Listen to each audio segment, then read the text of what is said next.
할렐루야!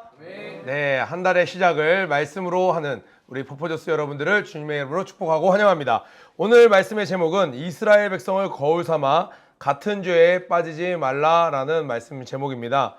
본문은 고린도전서 10장 1절부터 15절이 되겠습니다. 말씀 봉독해 주시겠습니다. 고린도전서 10장 1절에서 15절 말씀 성경 봉독하겠습니다.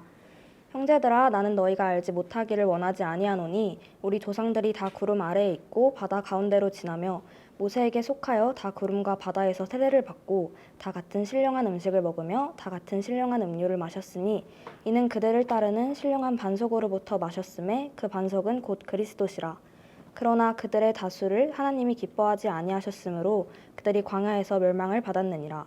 이러한 일은 우리의 본보기가 되어 우리로 하여금 그들이 악을 즐겨한 것 같이 즐겨하는 자가 되지 않게 하려 함이니 그들 가운데 어떤 사람들과 같이 너희는 우상 숭배하는 자가 되지 말라. 기록한 바 백성이 앉아서 먹고 마시며 일어나서 뛰논다 함과 같으니라. 그들 중에 어떤 사람들이 음행하다가 하루에 23,000명을 죽였나니 우리는 그들과 같이 음행하지 말자. 그들 가운데 어떤 사람들이 주를 시험하다가 뱀에게 멸망하였나니 우리는 그들과 같이 시험하지 말자. 그들 가운데 어떤 사람들이 원망하다가 멸망시키는 자에게 멸망하였나니 너희는 그들과 같이 원망하지 말라. 그들에게 일어난 이런 일은 본보기가 되고 또한 말세를 만난 우리를 깨우치기 위하여 기록되었느니라. 그런즉 선줄로 생각하는 자는 넘어질까 조심하라. 사람이 감당할 시험 밖에는 너희가 당한 것이 없나니 오직 하나님은 미쁘사 너희가 감당하지 못할 시험 당함을 허락하지 아니하시고 시험 당할 즈음에 또한 피할 길을 내사 너희로 능히 감당하게 하시느니라. 그런즉 내 사랑하는 자들아, 우상 숭배하는 일을 피하라. 나는 지혜 있는 자들에게 말함과 같이 하노니 너희는 내가 이르는 말을 스스로 판단하라. 아멘. 1절에 보면 형제들아, 나는 너희가 알지 못하기를 원하지 아니하노니 라고 이야기하는데요. 알지 못하기를 원하지 아니하노니는 아주 강조하는 말이죠. 나는 너희들이 이걸 꼭 알았으면 좋겠어. 이걸 잊지 않았으면 좋겠어 라고 이야기를 합니다. 우리 조상들이 다 구름 아래에 있고 바다 가운데로 지나며 1절부터 이 바울은 고린도 교인들에게 굉장히 중요한 사항을 이야기해 주기 위해서 뭔가를 강조하기 위해서 구약 성경에 있었던 이야기들을 끄집어냅니다. 바로 출애굽 사건인데요. 너희가 다 구름 아래에 있고 바다 가운데로 지나갔으며 모세에게 속하여, 그러니까 출애굽 때를 이야기하는 거죠. 다 구름과 바다에서 세례를 받고, 우리 학생들 홍해를 건넌 그 놀라운 기적 다 기억하실 거예요. 출애굽기 때 기억나시죠? 그 홍해를 건넌 그 사건이 사람들이 생각을 하는 거예요. 왜 굳이 하나님께서 이 홍해를 건너가게 하셨을까? 다른 길도 있었을 텐데, 아니 길이 하나밖에 없어서 홍해를 건너야만 갈 수 있는 곳이라면 수긍이 되지만 다른 길도 왕의 대로도 있고 그 다른 상인들이 이용하는 길도 있었는데 군사적 도로도 있었는데 왜 굳이 홍해를 건너야만 했을까? 사람들이 의아한데 바울이 이야기를 하는 거예요. 그거는 영적인 의미가 있었어. 바로 어떤 의미였냐면 이스라엘 백성이 단체로 하나님께 세례를 받은 거야. 세례라는 건 뭐예요? 이전에 나는 죽고 하나님의 영, 그리스도의 영과 함께 다시 내가 새 사람으로서 살아난다는 그러한 의미를 갖고 있잖아요. 너희가 홍해를 건넜던 그 이스라엘 백성들 기억하지 않냐? 그때 다 물로 세례를 받은 것이었다 라고 이야기를 하는 거예요. 또 그 광야에서 다 같은 신령한 음식을 먹으며, 기억하시죠? 만나를 먹었다라는 거예요. 만나는 그런데 What's this? What is this? 이것이 무엇이야? 라는 뜻이었는데 그 음식은 굉장히 달콤했던 음식이라고 우리가 배웠습니다. 놀라운 건 실제로 배를 부르게 하는 음식이었지만 그 출처가 어디예요? 하늘에서 내리는 음식이었다라는 거예요. 무엇을 이야기하는 거예요? 바로 하나님께서 직접 주시는 양식, 말씀으로 살아가는 것을 바로 비유로 설명해 주는 것이죠. 또 다 같은 신령한 음료를 마셨으니 이는 그들을 따르는 신령한 반석으로부터 마셨음에 그 반석은 곧 그리스도시라. 자, 중요한 두 가지가 나왔습니다. 그 반석은 곧 그리스도시라 형광펜에 놓으시고요. 그 앞에 아주 중요한 이야기가 나오죠. 그들을 따르는 신령한 반석. 사람들은요 그때 당시에 의아했어요. 야, 모세 어떻게 된 거야? 대박이야. 광야에서 사막에서 사는데 물이 없는 곳이에요, 사막은. 그런데 놀랍게 모세가 치는 곳마다, 모세가 가는 곳마다, 모세가 인도하는 곳마다 반석이 있었는데 그 반석을 치면 물이 나오는 거예요. 그러니까 사람들은 우리는 훗날 성경을 통해서 하나님께서 이렇게 다 하셨구나 알지만 그때 당시에 모세와 함께 살던 사람들은, 광야를 걷던 사람들은 쑥덕쑥덕 이야기가 있는 거예요. 모세 대박인데? 모세는 어떻게 하는 거야? 물이 있는 반석을 어떻게 저렇게 꿰고 있는 거야?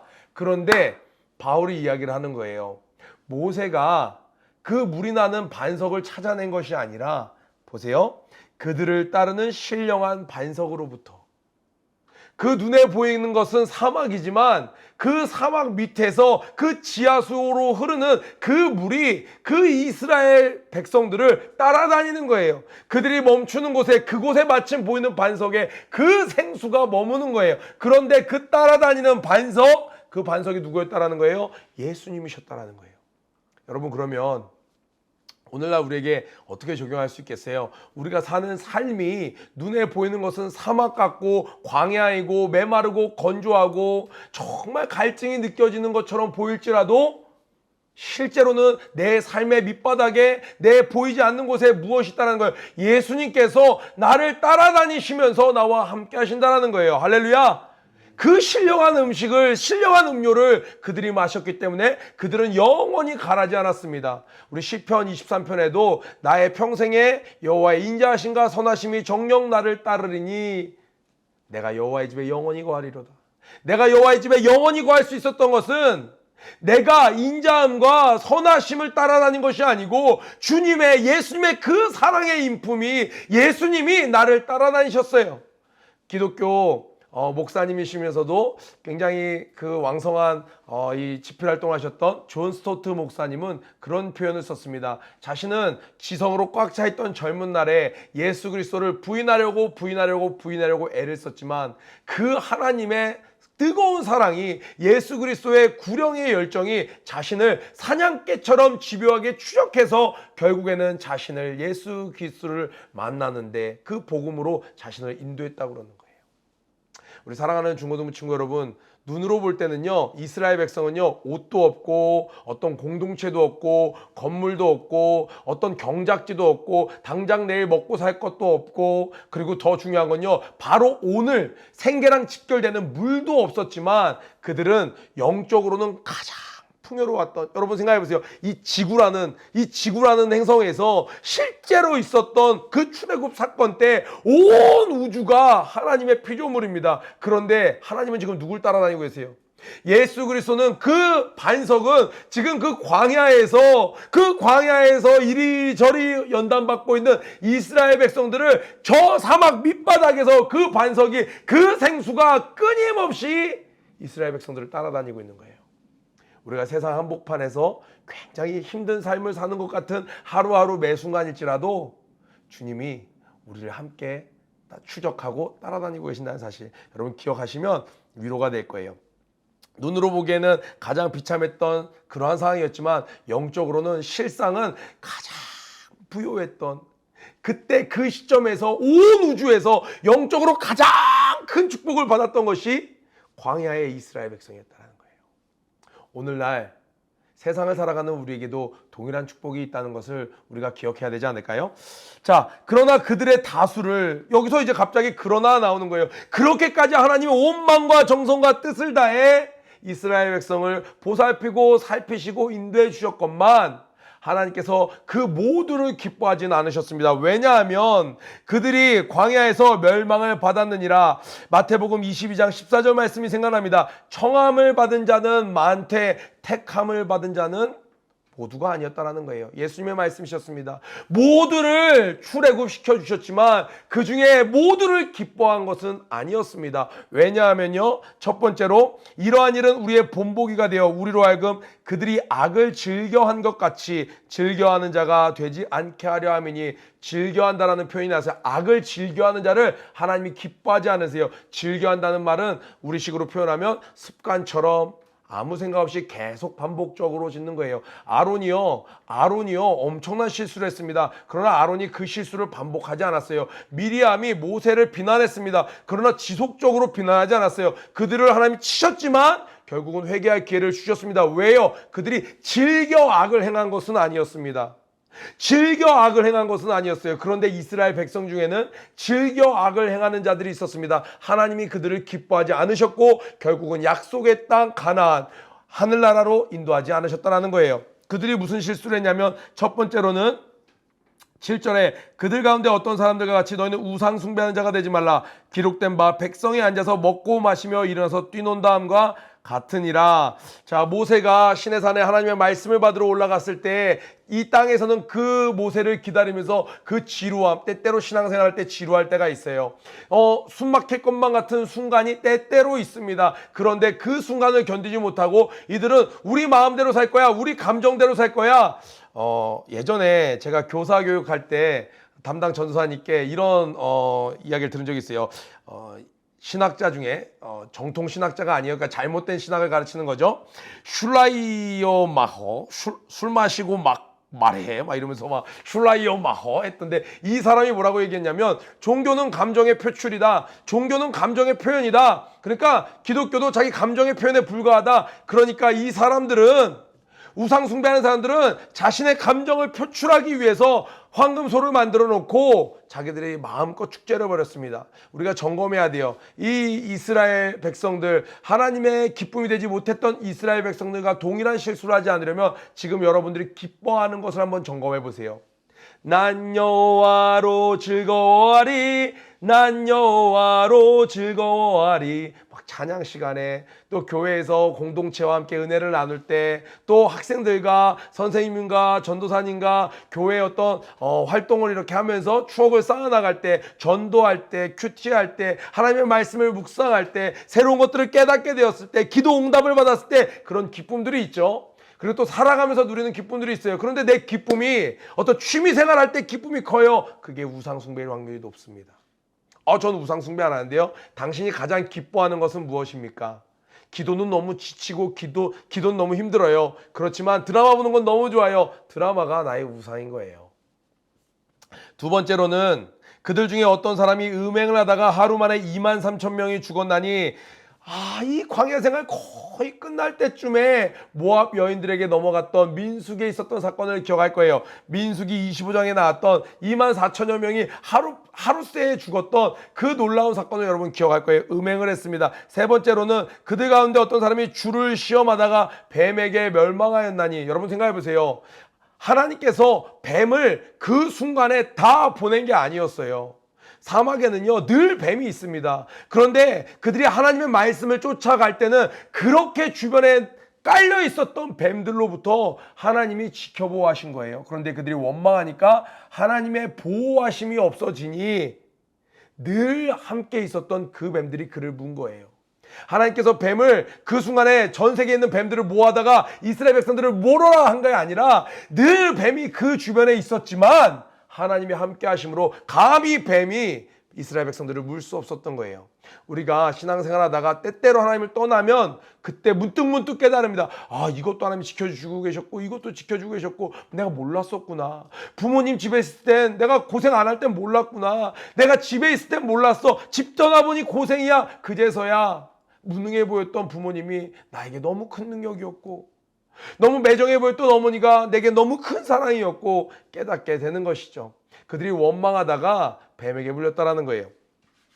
또 그들 가운데 어떤 사람이 원망하다가 멸망시키는 자에게 멸망하느니 너희는 그들과 같이 원망하지 말라. 지금 계속 이야기하는 거예요. 너희는 뭐 하지 말아라? 너희는 우상 숭배하지 말아라. 너희는 하나님을 시험하지 말아라. 또 세 번째로 뭐 얘기하는 거예요? 너희는 원망하지 말아라. 그래서 11절에 이것들을 종합해서 이야기합니다. 그들에게 일어난 이런 일은 본보기가 되고 그들만 멸하시기로 했으면 그냥 멸하시고 기록을 안 해두셔도 돼요.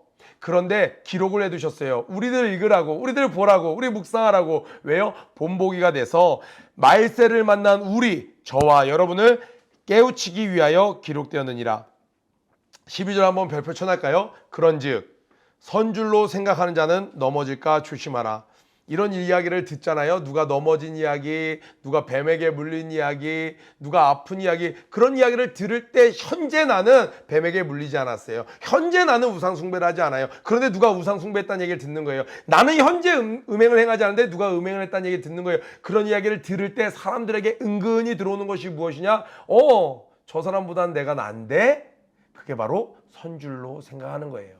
또 수련회가 끝났어요. 우리 옛말에 잔치집에 잔치 후에 도둑이 든다고 수련회가 끝났어 하고 방심하는 순간에 도적이 들어오는 것이죠.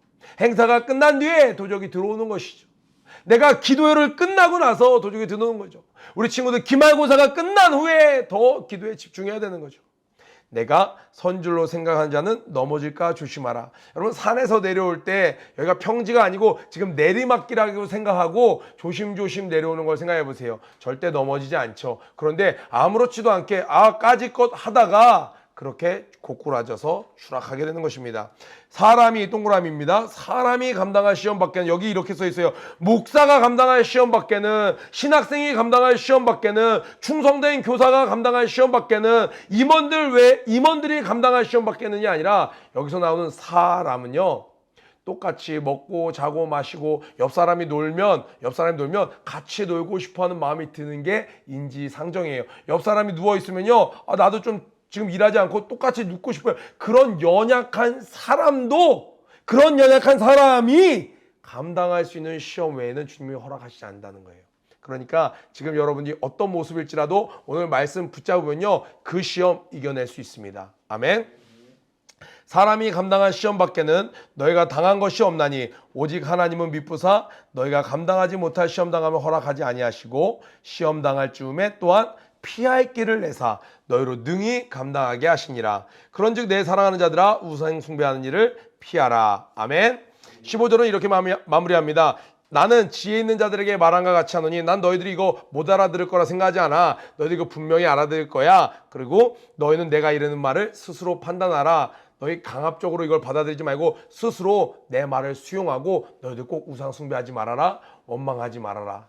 너희들 하나님을 시험하지 말아라. 과거에 있었던 일 보면서 나는 그러지 않아라고 생각하지 말고 그것들은 다 나의 본보기가 되니 그것들을 경계하여 선줄로 착각하고 선줄로 생각했다가 넘어지는 실수를 하지 말아라 라고 이야기하고 있습니다. 우리 지금 이제 7월 되면서부터 기말고사 서서히 끝나가면서 이제 수련회에 집중할 텐데요. 그 준비하는 동안에 혹시나 내가 이런 실수를 하고 있지 않나 경계하면서 늘 조심하는 여러분 되길 주님의 이름으로 축복합니다. 꼭 기억해야 될 것은 여러분들이 어딜 가든지 간에 여러분의 삶이 어떨지라도 그 지하에는 그 땅속 깊은 곳에는 하나님의 인자하심이 나를 따르고 있다는 거예요. 하나님의 사랑이 나를 끝까지 추적하고 있다는 거예요. 절대 포기하지 않고 승리하는 여러분 되길 주님의 이름으로 축복합니다. 구호 외치고 기도에 마치도록 하겠습니다. 구호 준비 런앤플레이 시작. 모든 일에 전심전력하는 하루가 되자. 모두 다 사랑합니다. 승리하세요.